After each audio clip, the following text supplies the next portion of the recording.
Electric Key Disco.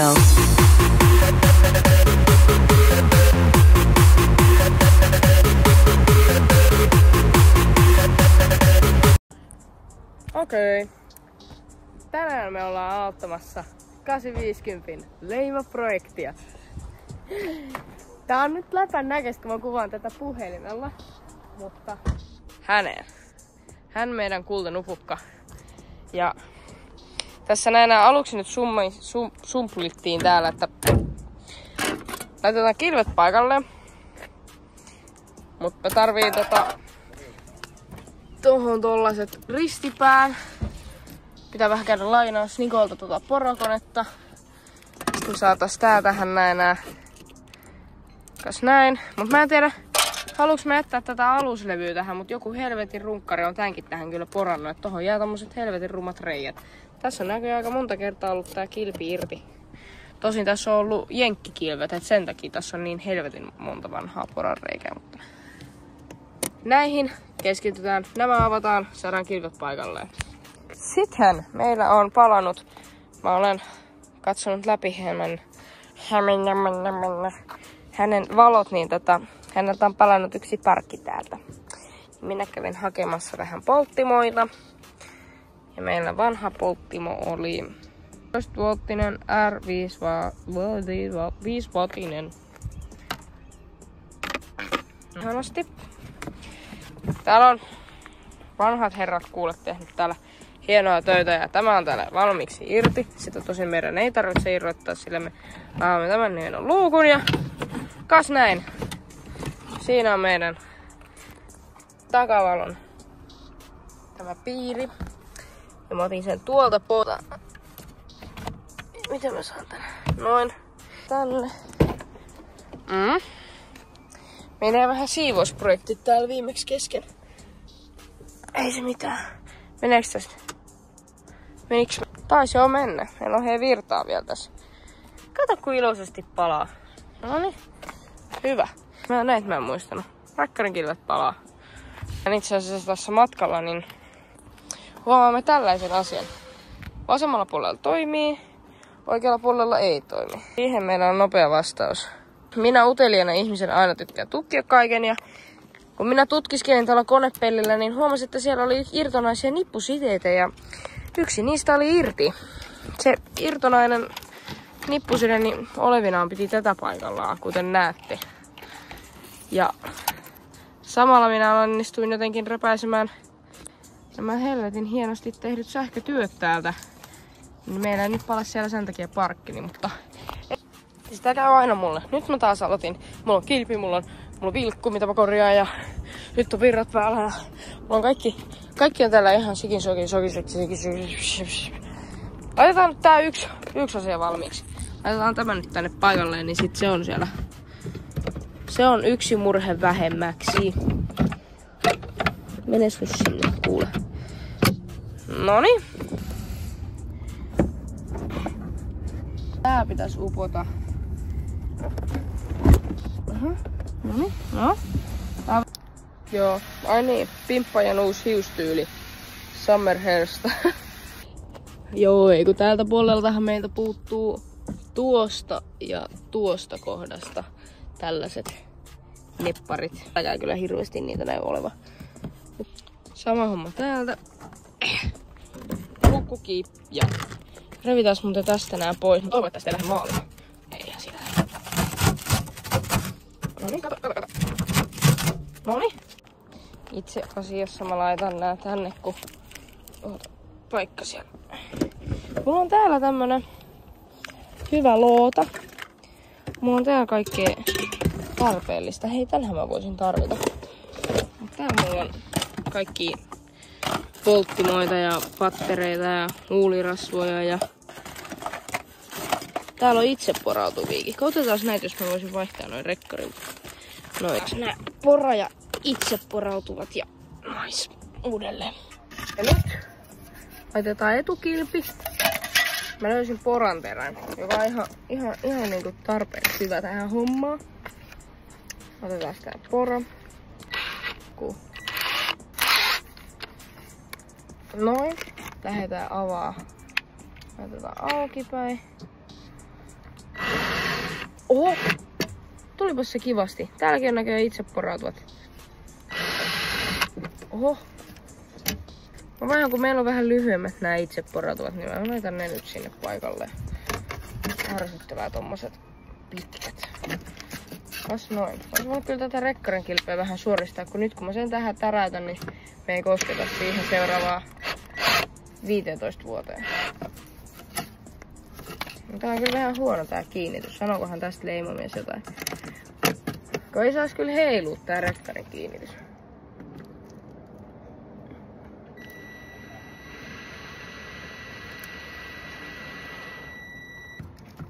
Tää on vähän löysä.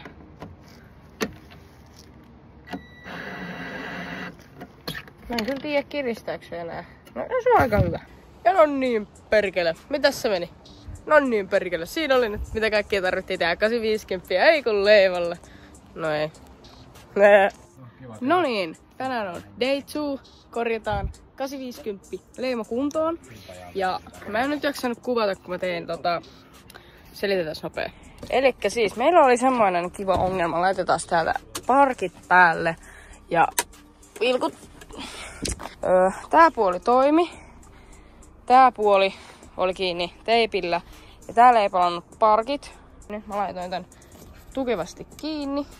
Nyt se ei edes näytäkään niin pahalta toi nippuside tuossa, mutta se on nippusiteellä kiinni ja mä korjasin noin liittymät ja mä en jaksanut kuvata sitä. Se oli vähän ähärtämistä, kun se oli niin ahas tila, kun sitä johtoa ei ollut enää hirveästi jäljellä ja kaikkea. Niin nyt se on kuitenkin anyhow. Pilkut toimii, parkit toimii. Ei siinä mitään. Operaatio. Nastojen irrotus. Noin. Saadaan leemakuntoiset renkaatkin kuule täällä, kun näissä on ihan hyvin pintaa, mutta nämä nastat on vähän. Siinä on jollekin hyviä nastoja. Tulkaa ostamaan. Joo, niin nyt meillä on nastojen irrotusvaihe. Ja mun on tarkoitus vaihtaa tähän ABS-kehään. Mä en tiedä mitä mä ajattelin, koska mä muistin vasta nyt, että eihän meillä ole näin isoa hylsyä tohon vetari-irrotukseen, että me saa vaihtua ABS-kehään, kun me ostettiin uusi ABS-kehä. Koska mä vähän arvasin tän, älkää välittä kun mä otin ton irti. Mutta mä arvasin, että täällä on,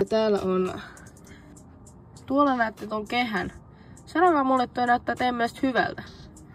Joo, ja se on jo hangannut tohon uuteen, koska tää vanha omistaja oli vaihtanut tähän uuden anturin.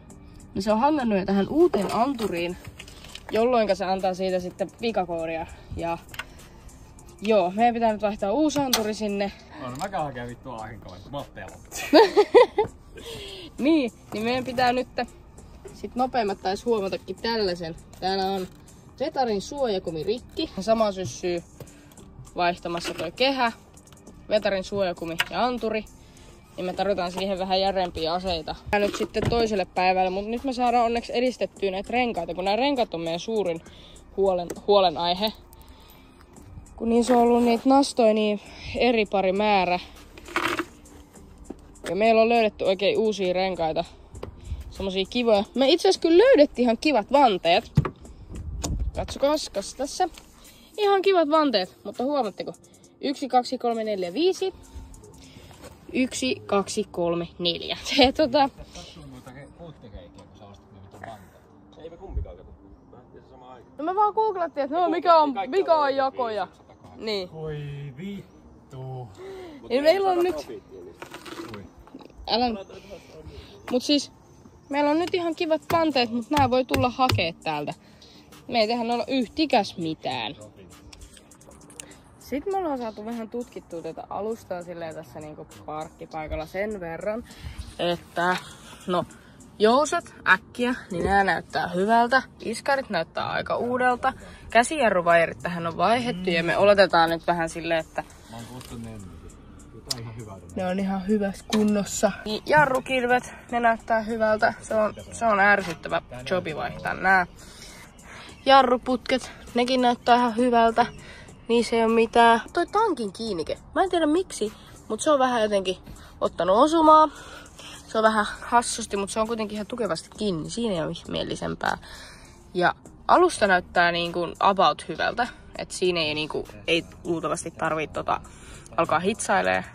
Että tää on massattu joskus ja tää näyttää aika kovalta edelleen. Tarvisi ehkä joskus massaa uudelleen, mutta se ei ole nyt tämän päivän huoli. Nasta operation. Meillä on vielä yksi rengas tämän jälkeen. Sitten meillä on kaikki nastat irti ja meillä on nyt varattuna huomiselle leima. Me mennään tänään illalla vaihtaa ABS-kehä, anturi ja Vetarin se suojakumi. Me käytiin äsken Motonetissä. Ja nyt meillä olisi niinku kaikki osat. Ostettiin samalla myös pakoputkea. Et ehkä saadaan jotenkin mallailtua pakoputki paikallaan. Ja sitten olisi niinku leimakuntoinen.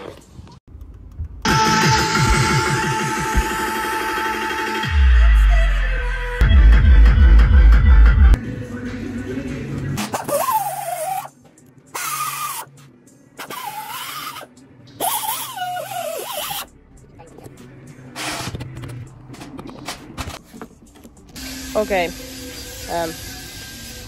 Saaga jatkuu ja tänään vuorossa on ABS-kehä ja Vetarin suojakumi plus anturi, mutta onneksi tämä uusi anturi ei ole mennyt rikki, joten sitä ei nyt vaihdeta, jätetään se nyt varalle vielä, sillä meidän vanha ABS-kehä tuossa, se on halki, joten siellä on nyt uusi ja niin on myös Vetarin suojakumi. Tätä ei kuvattu, tää oli tuskallinen prosessi, sillä me ei meni liian kauan tajuta, että tossa on sokka, että toi lähtee irti, kun meillä ei ole semmosia levittimiä. Niin tässä meni tuskallisen kauan, että me saatiin vaihdettua tää, mut nyt pitäis lyödä tää läjään. Meillä on onneksi paljon palaa. Meillä on huomiseksi varattu leima-aika. Ja huomenna 8 pääsee katsurin eteen ja saadaan tuomio, että tuleeko sieltä mitkä paperit. Mua vähän pelottaa tää jarrulevy, että miksi tää on näin epätasaisesti kulunut. Mut mä en nyt kiinnitä pikkuseikkoihin huomiota. Mä haluan vaan sen lapun, että mitä tässä on kaikkea mitä pitää tehdä. Mutta nyt mä laitan tän kasaan ja sit me aletaan paneutumaan pakaputkeen. Okei, pimppa ja video update 850. Me ei päädytty viemään kasia leimalle siinä seuraavana päivänä, kun me saatiin toi kehä ja noin vaihdettua, koska no se ABS-vika pomppasi takas sinne. Siellä on aika selkeä vika, siellä oli kehä halki, siellä on ollut antari paskana. Jotenkaan perehdytä tänään siihen, vaan vikaan, joka häiritsee mua ehkä eniten näistä kaikista, on se, että vittu tää puhalinmoottorisysteemi. Tää huutaa vaan täysille. Ja se puhaltaa vaan lämmintä. Tähän on kuulemma vaihdettu etuvastus ja mä huomaan kyllä, että täällä on touhuttu aika paljon kaikkea vitun mielenkiintoista. Vitun ammattitaidollakin. Että nämä. Minä päätin ottaa nyt kuule kesällä kynnet, niin mä en saa edes jostain vitun työkalulaatikosta näitä työkaluja irti. Okei, mä selitän tähän videon päälle, koska me ollaan menty niin hutiton meidän puhalinmoottorijutun kanssa, että tällä hetkellä mä veikkaan, että siellä on, mä luulin tossa kohtaa, kun mä tein niin mä katoin, että missä kundiksessa puhalinmoottorit, onko se laakeri hyvä, koska mä aluksi luulin, että se on jumissa, jonka takia se vaan puhaltaa täysillä, koska se ei jaksa puhaltaa sitä niin kuin pienemmillä asetuksilla. Automaatti-ilmastointi, niin tää on vähän erilainen kuin manuaali-ilmastointi, mitkä on niin kuin yleisiä vikoja 850. Ja musta alkaa vähän jotenkin tuntua siltä, että se olisi siinä ilmastoinnin se ohjausyksikköpaneeli, että siinä olisi jotain vikaa, koska no Volvon nämä juotokset on hyvin kuuluisia. Niin kuin meillä tuo ABS-vika, niin se luultavasti on se ohjausyksikkö, niin mä mieluummin kävisin kunnostaa sen, kun että mä ostasin jonkun käytettynä. Niin, koska sitä ei tiedä, että onko se uusi käytetty, niin että onko sekin niinku rikki, niin mun pitäisi käydä nyt viemässä se ottaa irti ja käydä jossain korjautettavana, mutta sitä ennen mun pitäisi myös mitata, että onko siellä tuleeko sieltä ABS niiltä kehiltä, antureilta, niin tuleeko se sinne niinku ohjausyksikölle se signaali sieltä. Et kaikkea tällaista kivaa ja tosiaan toi puhallinmoottori, niin laittakaa kommenteissa, jos teillä on tietoa tästä automaatti-ilmastoinnista, että miten mä voisin mittaa, että sinne tulee virta tai että lähteekö sieltä mitään tietoa sinne niin kuin komponenteille siitä ohjausyksikköpaneelista. Kiitos.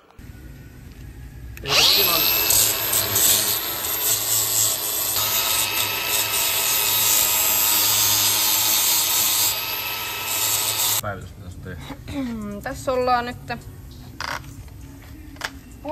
tuntia kohta hitsattu pakoputkeen ja sommiteltu. Putken loppupätkä.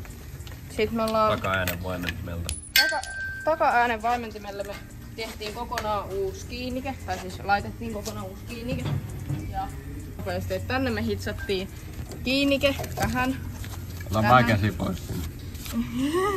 Paskaa, kun ei sitä saanut niin puhtaaksi, että se vähän oli paska se maadotus siinä, Mut tästä tuli ihan hyvä oikeesti. vaan nyt sen tahnan levitettyä päälle, niin ehkä se ei vuoda ja siitä saatettu mittaukset ja vähän voidaan ottaa nooti, että on vähän kova ääninen, mutta jos se ei vuoda, niin se on ihan hyvä. Pitää vähän yrittää peittää sillä pakotahnalla. Joo, eli nyt me vähän rälläköidään lisää. Mä vähän aloitin jo tästä. Nyt tästä vähän rälläköidään lisää, niin sit se tulee vähän semmosessa kulmassa sinne ja me saadaan hitsattua se tuonne änkkään kiinni. Tässä näkyy aika kivasti tää pohjassa kuva. Tää on ihan... Pohja on ihan hyvä. Joo. Yhtään reikää ei löyty.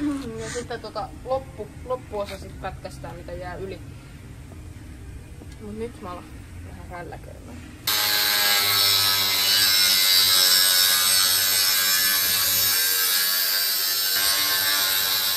No niin, 850 projekti update. Mä kuvaan näitä updateja aika paljon, mutta mä varmaan selostin sieltä.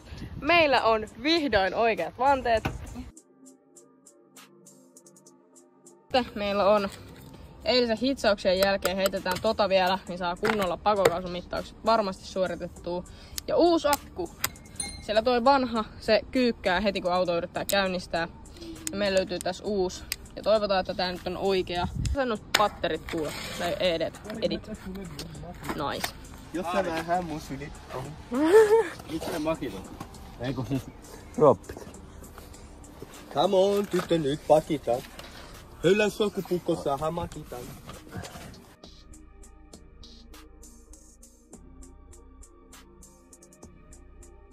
Elikkä nyt meillä on siis tosiaan tilanne, että noin vanteet ei siis tosiaan mennyt 850 alle. Ja ne on myyty Clio. Shoutout Clio on nyt tosi badass. Video on lähinnä sitä, että me ollaan niinku kartoitettu vikoja, ollaan me myös korjattu monta vikaa. Me myös vaihdettiin siihen hihnan kiristin. Siitä ei ole ollenkaan niinku videoa. Siihen on vaihdettu myös hihnan kiristin. Siitä pitäisi vaihtaa öljyt myös jossain kohtaa, mutta ne ei nyt ole niinku ollut tällä hetkellä se ensimmäinen huoli. Ja tää video on ollut tosi sekalainen niinku ylipäätään tähän mennessä, koska no me ollaan vähän niinku yritetty saada vaan selville kaikkia vikoja ja saatu, että me ollaan pystytty ostamaan osia. Tässä pisteessä me ollaan nyt ja seuraavaksi mä yritän etsiä paikkaa, mihin mä vien korjautettavaksi noin 850 osat ja sitten mahdollisesti saadaan ABS-vika ja ilmastointivika siitä kokonaan pois. Ne nyt oikeastaan on ainoat, jotka siinä tällä hetkellä enää häiritsee. Renkaat, niiden kanssa me ollaan luovutettu.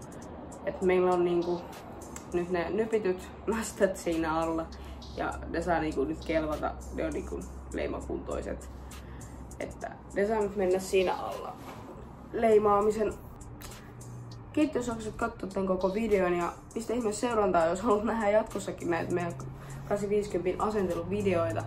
Koska näitä luultavasti vielä tulee, mutta toivottavasti ensi videossa päästäisiin viemään Casio leimalle ja päätäisiin oikeasti ajamaan sillä, koska se on nyt ollut 2 kuukautta meillä ajettu sillä niinku 50 metriä. Olisi mahtavaa päästä se tonne tieliikenteeseen ja laittaa siihen jotain muutakin kuin vaan korjata vikoja. Mutta pimppa ja kuittaa ja kiittää. Se olisi ensi kertaan. Moro!